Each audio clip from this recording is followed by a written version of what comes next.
Basarnas Bandung berhasil mengevakuasi semua korban yang terjepit badan bus di jurang Tanjakan Cahe, Desa Sukajadi, Kecamatan Wado, Kabupaten Sumedang, Jawa Barat pada Kamis 11 Maret 2021.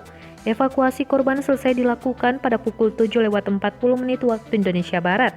Kepala Seksi Operasi dan Siaga Basarnas Bandung, Supriyono, mengatakan bus Sri Padma Kencana dengan nomor polisi T7591TB tersebut memiliki tempat duduk sebanyak 63 kursi. Kami hitung dari kapasitas kursi bus ada 63 tempat duduk. Kemudian hingga pagi pukul 7.40 waktu Indonesia Barat kami menemukan 66 korban, ujar Supriyono kepada Kompas.com pada Kamis. Menurut Supriyono, sebanyak 27 orang dinyatakan meninggal dunia di lokasi kejadian, sementara itu 39 orang dalam kondisi selamat. Supriyono menuturkan dari total 66 korban yang telah berhasil dievakuasi, beberapa diantaranya berusia balita.